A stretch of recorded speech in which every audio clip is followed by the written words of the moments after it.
Hello and welcome back. I am doctor Aniruddh Dhinge और आज हम जानेंगे कि सस्ता डेंटल इम्प्लांट कैसे महंगा पड़ सकता है। तो हम सबकी एक ह्यूमन टेंडेंसी है, हम सबको कोई भी चीज सस्ती अच्छी लगती है।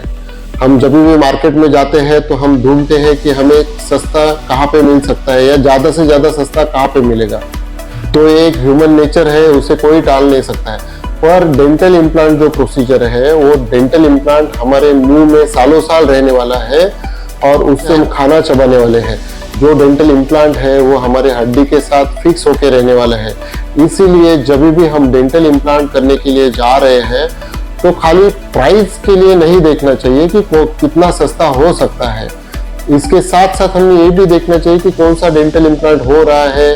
तो क्या हम जो डेंटल इम्प्लांट करने जा रहे हो बेस्ट क्वालिटी का डेंटल इम्प्लांट है। हम जहाँ पे डेंटल इम्प्लांट करने के लिए जा रहे हैं वो डॉक्टर का तजुर्बा कितना है, कितने सालों से उन्होंने डेंटल इम्प्लांट किए, आज तक उन्होंने कितने डेंटल इम्प्लांट्स किए हैं, कितने टाइप के डेंटल इम्प्लांट्स किए हैं, कितने पेशेंट्स को उन्हें डेंटल इम्प्लांट करके हेल्प की है। ये सब चीजें हमने देखनी चाहिए, ना कि केवल कितना खर्चा आएगा और कितना कॉस्ट रिड्यूस होगा ये देखना चाहिए। आज मार्केट में कई सारी नई डेंटल इम्प्लांट की कंपनियां हैं, रोज हमेशा नई नई कंपनी आ रही है। बहुत सारी कंपनियां ऐसी है जो जीएमपी अप्रूव नहीं है, उनको लाइसेंस नहीं है, फिर भी वो इंडिया में इम्प्लांट कर रहे हैं और डॉक्टर्स को इम्प्लांट प्रोवाइड कर रहे हैं। तो इसके लिए जब डेंटल इम्प्लांट करने जाए तो अच्छी ब्रांडेड कंपनी का ही डेंटल इम्प्लांट करे। ऐसे ही कंपनी का डेंटल इम्प्लांट डालना चाहिए जो काफी सालों से मार्केट में है, ताकि उसके सस्टेनेबिलिटी क्या है, ताकि इन फ्यूचर अगर डेंटल इम्प्लांट का रिपेयर करना पड़े या उसके स्क्रू उसके कंपोनेंट का रिपेयर करना पड़े तो वो कंपनी वहां पे अवेलेबल रहनी चाहिए। ना कि सस्ता डेंटल इम्प्लांट करके अगर वो कंपनी बंद हो जाती है तो उसके बाद हमें उसके कंपोनेंट मिलना मुश्किल हो जाता है और वो डेंटल इम्प्लांट फेल हो जाता है और उसके हम कंपोनेंट ना लगाने के कारण हम उस पर कैप भी नहीं लगा पाते हैं। दूसरी चीज ऐसी आती है कि कौन से डॉक्टर आपको डेंटल इम्प्लांट करने हैं, डॉक्टर का तजुर्बा कितने सालों से डेंटल इम्प्लांट कर रहे हैं, उन्होंने कितने टाइप के डेंटल इम्प्लांट किए, कितने सारे पेशेंट को डेंटल इम्प्लांट करके हेल्प किए, वो भी देखना बहुत जरूरी है। जो एक्सपीरियंस डॉक्टर है वो आपको सस्ते में डेंटल इम्प्लांट नहीं करके दे सकते हैं, क्योंकि उनका जो परफेक्शन है, उनका जो पेशेंट बेस है वो हिसाब से वो चार्ज करते हैं। तो अगर आपको सस्ते में डेंटल इम्प्लांट करवाना है तो दो तीन ही चीजें हो सकती है, या तो डेंटल इम्प्लांट का कंपनी नया है या ऐसे कंपनी का डेंटल इम्प्लांट है जिनको लाइसेंसेस नहीं है, जो जीएमपी अप्रूव नहीं है, या ग्रेड 5 ग्रेड टाइटेनियम होके भी वो लो क्वालिटी का टाइटेनियम है, या आप ऐसे जगह पे इम्प्लांट करने जा रहे हो जहाँ पे डॉक्टर इनएक्सपीरियंस्ड है, ज्यादा एक्सपीरियंस नहीं है, सीखने के लिए डेंटल इम्प्लांट किया जा रहा है, तो वो आपको डेंटल इम्प्लांट सस्ते में करा सकते हैं। या आप कोई चैरिटेबल ट्रस्ट में जा रहे हो, वहां पे आपको डेंटल इम्प्लांट सस्ते में मिलता है, पर वहां पे भी अगर कोई डॉक्टर जाके वहां पे डेंटल इम्प्लांट कर रहा है तो डेंटल इम्प्लांट के लिए 3 से 6 सिटिंग्स लगते हैं, तो 3 से 6 बार वो डॉक्टर को आना जाना करना पड़ सकता है। तो इसीलिए उसका कॉस्टिंग कम नहीं हो सकता है, वो डॉक्टर उसका चार्ज लेने ही वाला है। ऐसा नहीं है कि स्क्रू का जो कॉस्ट है उतने में ही आपका डेंटल इम्प्लांट हो जाएगा, उतने में ही सस्ते में हो जाएगा।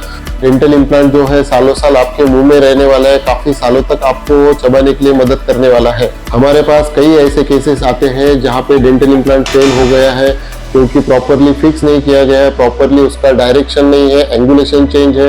अगर डेंटल इम्प्लांट का एंगुलेशन चेंज है तो अगर हम स्क्रू रिटेन वहां पे कैप लगा रहे हैं तो स्क्रू पे ज्यादा प्रेशर आता है, जब हम चबाएंगे वहां पे स्क्रू पे ज्यादा प्रेशर आता है और ज्यादा प्रेशर आने की वजह से स्क्रू फ्रैक्चर हो सकता है या इम्प्लांट भी फ्रैक्चर हो सकता है। ऐसे में आपको कई केसेस यहाँ पे दिखा सकता हूँ जिसमें स्क्रू फ्रैक्चर हुए हैं, इम्प्लांट फ्रैक्चर हुए हैं। अगर कॉस्ट कम करने के लिए, बजट कम करने के लिए कम डेंटल इम्प्लांट में हम पूरा प्रोसेसिस कर रहे हैं, फुल माउथ इम्प्लांट कर रहे हैं और कम इम्प्लांट में उसे कर रहे हैं, कैंटिलीवर ज्यादा दे रहे हैं, उसके वजह से भी स्क्रू फ्रैक्चर हो सकता है और इम्प्लांट भी फ्रैक्चर हो सकता है। इसीलिए जितने इम्प्लांट जरूरी है उतना लगाना बहुत जरूरी है। कॉस्ट रिड्यूस करने के लिए डेंटल इम्प्लांट कम लगाना ये ऑप्शन नहीं है, ये सोल्यूशन नहीं है।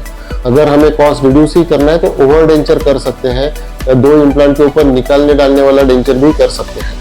अगर डेंटल इम्प्लांट लो क्वालिटी का है तो उसका स्क्रू का फ्रैक्चर होना, डेंटल इम्प्लांट का फ्रैक्चर होना तय है। आज नहीं कल, 2 साल के बाद, 3 साल के बाद वो फ्रैक्चर होगा। और अगर कंपनी नहीं है तो उसके बाद में कंपोनेंट भी नहीं मिलेंगे, तो स्क्रूज भी नहीं मिलेंगे, तो उसे रिपेयर करना भी मुश्किल हो जाएगा। अगर डेंटल इम्प्लांट फ्रैक्चर होता है तो उसे निकलना भी काफी एक सर्जिकल प्रोसेस होती है और आपका खर्चा डबल हो सकता है। डेंटल इम्प्लांट फेल होने के बाद जो फ्रैक्चर इम्प्लांट है वो निकालने के बाद जो सर्जन आएंगे वो अच्छा खासा चार्ज करेंगे।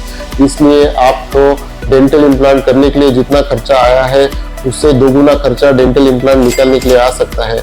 इसीलिए जो आप डेंटल इम्प्लांट कर रहे हो, जो कंपनी कर रहे हो, देख के सिलेक्ट कीजिए। कई बार डेंटल इम्प्लांट करने के टाइम पे हमें बोन ग्राफ्ट की जरूरत रहती है। अगर कॉस्टिंग कम करने के लिए हल्का बोन ग्राफ्ट यूज किया जाए तो बोन ग्राफ्ट फेल हो सकता है। बोन ग्राफ्ट जो है बोन के साथ और इम्प्लांट के साथ ऑस्टियो इंटीग्रेट नहीं हो सकता है।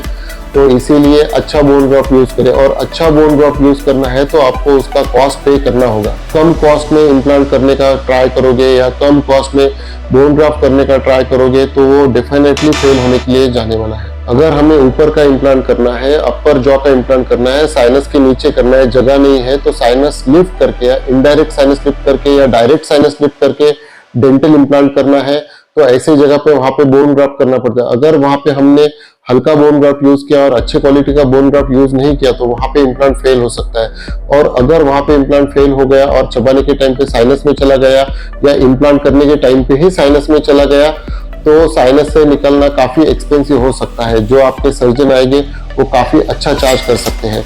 इसलिए इम्प्लांट का क्वालिटी, बोन ग्राफ्ट का क्वालिटी अच्छा होना बहुत जरूरी है। आज मार्केट में इम्प्लांट करने वाले बहुत डॉक्टर हो चुके हैं, बहुत कंपनियां आ चुकी है।